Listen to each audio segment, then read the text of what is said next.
फिर दोस्तों आज हम सीखें औसत। औसत यानी कि एवरेज वाला क्वेश्चन है जो आपकी SSC, RRB, NTPC, MPPSC, UPSC, MPPSI, MPSI very important topic रहेगा कंपटीशन एग्जाम के लिए।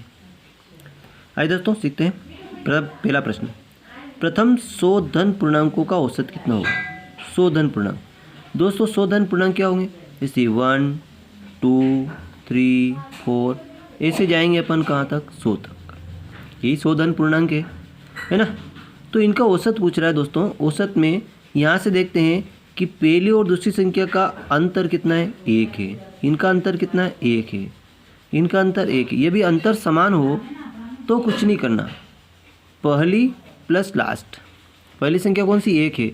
आखिरी संख्या कौन सी है? 100 है बटा 2। बस ये औसत का सूत्र है। तो 101 हो गया बटा 2। 2 का भाग लगाया, 2 पंजे 10, 0, 2 पंजे 10 यानी कि 50.5। इसका राइट आंसर हो जाएगा डी ऑप्शन अपना राइट आंसर हो जाएगा। नेक्स्ट क्वेश्चन की ओर बढ़ते हैं। प्रथम 50 प्राकृत संख्याओं का औसत। 50 प्राकृत संख्या है। अब ये प्राकृत संख्या है, प्राकृत संख्या भी वही होगी 1, 2 ऐसे लगा के 50 तक अपन जाएंगे। इनका औसत निकालना है तो क्या करेंगे? इनका अंतर 1 और 2 में अंतर 1 है, इसलिए पहली संख्या और आखिरी संख्या यानी कि 1 + 50 बटा 2। 50 ने 51 हो गया, 2 का भाग लगाएंगे तो 25.5। इसका राइट आंसर हो जाएगा सी ऑप्शन अपना राइट आंसर हो जाएगा। तीसरा क्वेश्चन देखिए, 8 के प्रथम 5 गुणजों का औसत। गुणज। दोस्तों गुणज किसे कहते हैं? देखिए 8 एकम 8, 8 दूनी 16, 8 तिया 24, 8 चौक 32, 8 पंजे 40। ये इसके गुणज है। 5 गुणज की बात करें, 5 गुणज यहाँ तो पूरे हो जाते हैं। इनके बीच का अंतर 8 और 16 के बीच का अंतर 8 है, यहाँ पे 8 का अंतर, इन अंतर समान है।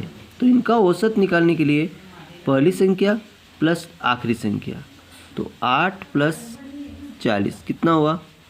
बटा 2। 40 ने 8 48, 48/2। 2 का भाग लगाया, 2 दूनी 4, 2 चौक 8 यानी कि 24 इसका राइट आंसर हो जाएगा। ये ऑप्शन अपना राइट आंसर होता है। अगला क्वेश्चन देखिए, 100 से कम सभी विषम संख्याओं का औसत। 100 से कम। अब विषम संख्या पूछी से, विषम संख्या क्या होगी दोस्तों? 1 होगी, 3 होगी, 5 होगी, 7 होगी। ऐसे 100 से कम कौन सी होगी? 99 तक होगी। इनका औसत निकालेंगे तो देखो इनके बीच में डिफरेंस कितना है? 1 और 3 के बीच में 2 का डिफरेंस है, यहाँ पे 2 का डिफरेंस है। जब अंतर समान हो तो इनका औसत निकालना है तो पहली संख्या और लास्ट संख्या। पहली संख्या 1 है, लास्ट संख्या 99/2। 99 + 1 बटा 100 हो जाएगा, 2 का भाग लगेगा, 50 उत्तर आ जाएगा।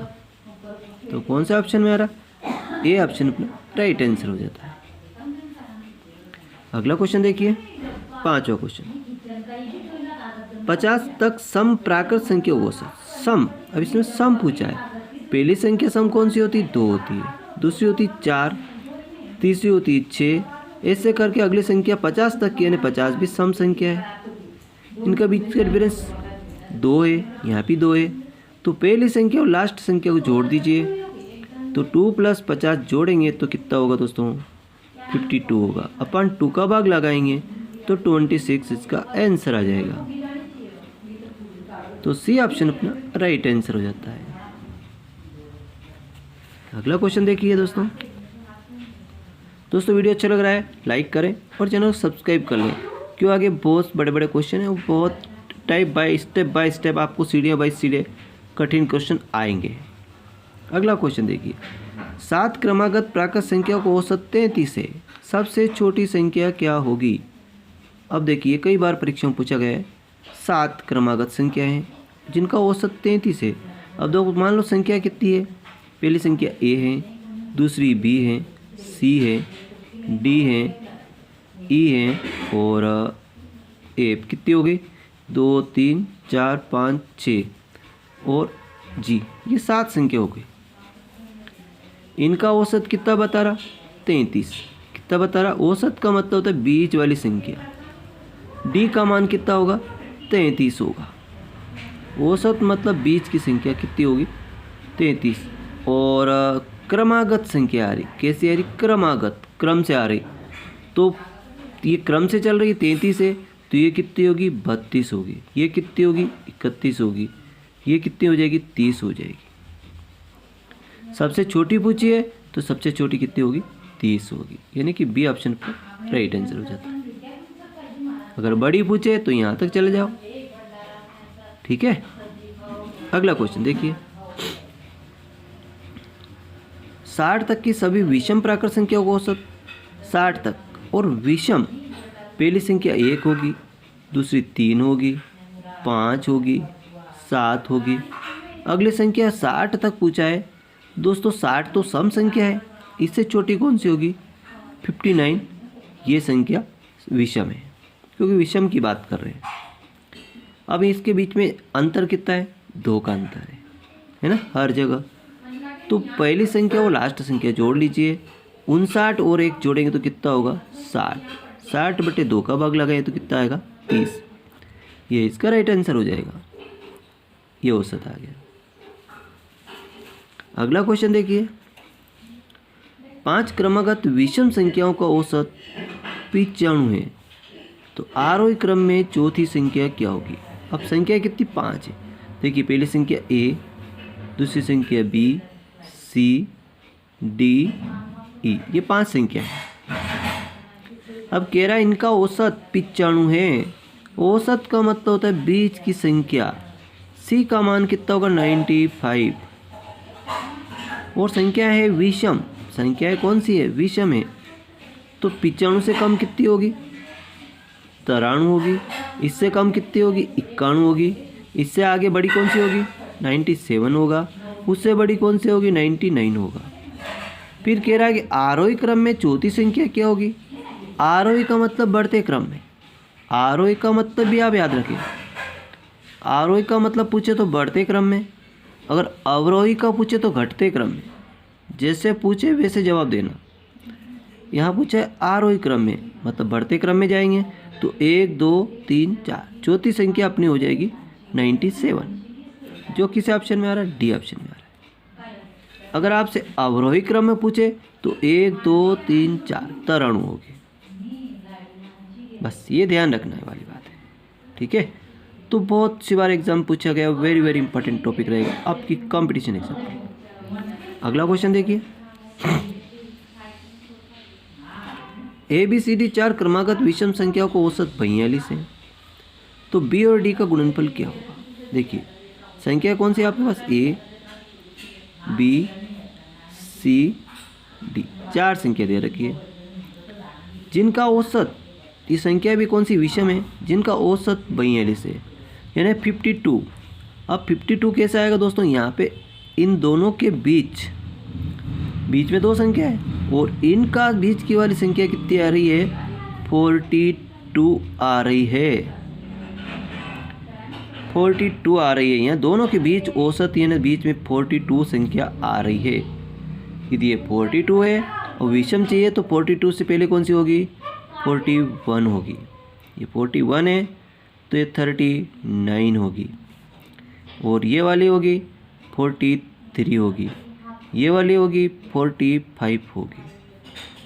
अब संख्या अपने सामने है। अब कह रहा है बी और डी का गुणनफल क्या होगा, तो बी का मान 41 है